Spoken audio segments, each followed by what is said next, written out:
Hi there, Lindsay here, the Frugal Crafter, with a quick bookmark that you can make today. And it's kind of fun because we're going to just play with some stuff. I am using this watercolor paper that's in a bookmark pad. You can just cut down watercolor paper, honestly, and some glitter markers. And this is a really fun thing to go and check what you have for markers.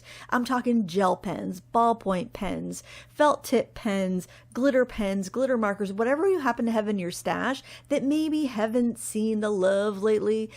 Things that you've forgotten about. Maybe it came in a subscription box, or you just have random pens. We all have them. Where do they come from? Who knows? We'll sketch with them because sometimes you'll find that they do cool things when you add water to them.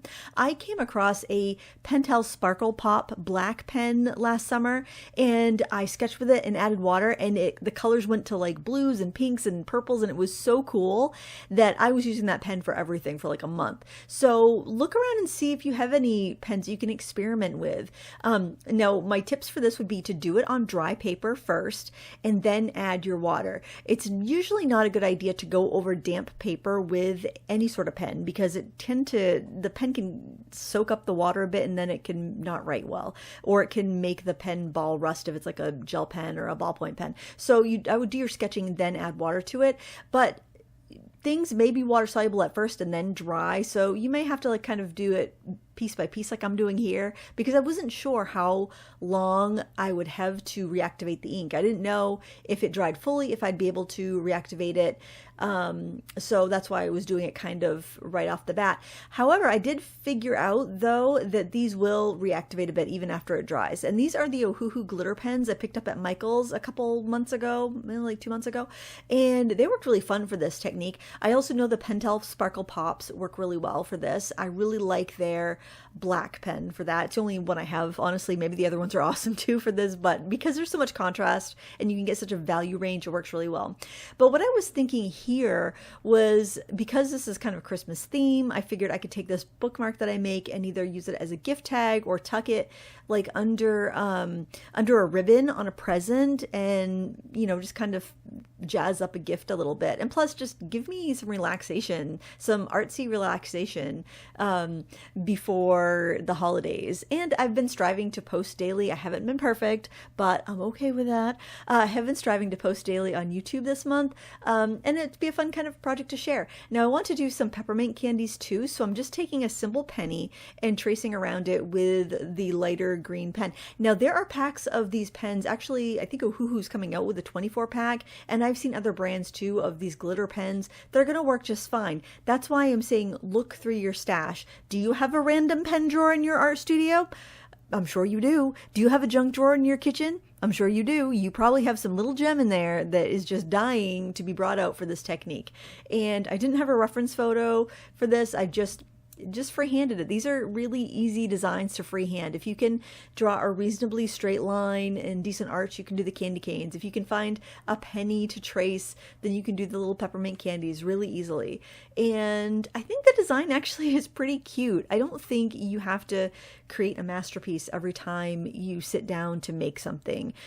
Something like a gift tag or a bookmark, it's going to serve its purpose no matter how it looks, and I'm sure it's going to be a lot cuter than that receipt you've been sticking in your novel to mark your place, right? I'm using this like lighter colored silver one just to do the cellophane wrapping on the peppermint. I made that little tail of that peppermint way too long, but I'm okay with it. It's fine. It's a bookmark. We're not going to be hanging in the Louvre or anything. And yeah, I added some water to see and dragged a little bit of the green out into the wrapper because I figured it would have some reflections in there. Now it may be kind of hard to see like all the contrast in this video just because it is so sparkly, but I think it looked actually really nice. Now I wanted to be able to tone down. I wanted a shadow that was darker than that silver, but not as dark as the black pen on its own. So I just pumped the marker into my ceramic palette there.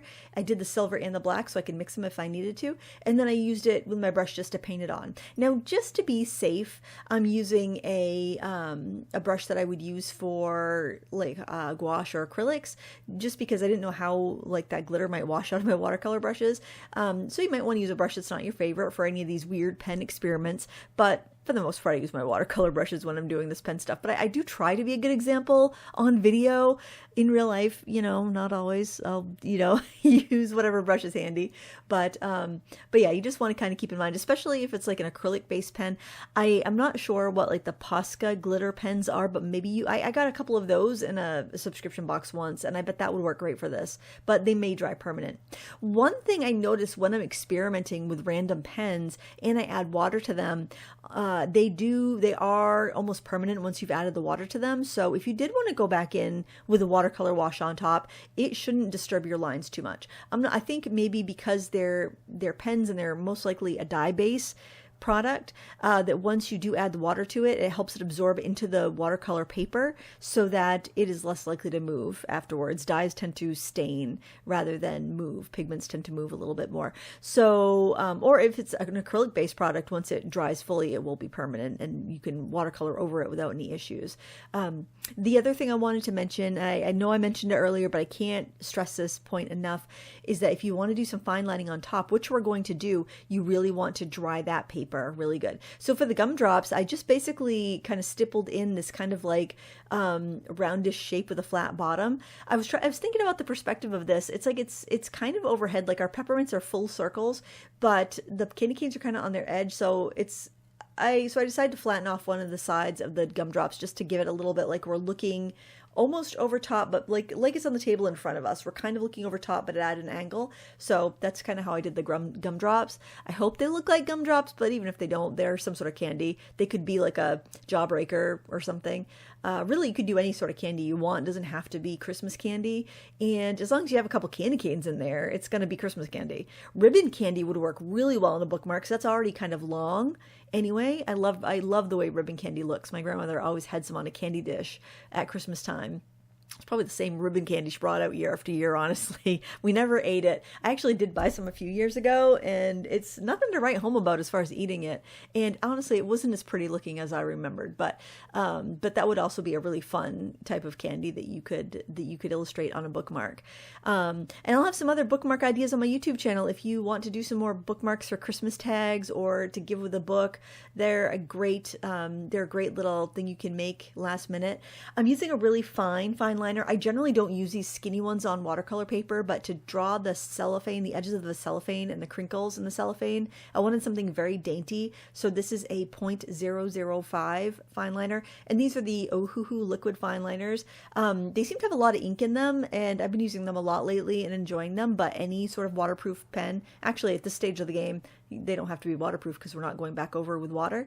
And then I used a thicker nib to go around the more solid aspects. I did do some stippling on the gumdrops, but I'm just pretty much outlining the candy canes and the peppermints to just give them a little bit more of a solid feel compared to the cellophane wrapping. And actually, after the fact, I ended up adding a white highlight. I forgot to do it on camera, but just to kind of give you the heads up on that, when you see the photo at the end of this video, you will see that there's a really thin white highlight. I actually debated on whether I wanted to do it or not because I think it looks fine without it, but it does add a little something. But if you don't have a white gel pen, then you could use white paint or you could just leave it because it's cute either way. And actually, if you put the white highlight down, it's going to take the sparkle away on that area where you put it. And this is kind of, I think it just looks really pretty as is. And I hope you enjoyed this tutorial. Let me know if you're going to try it in the comments below. Merry Christmas. And until next time, happy crafting.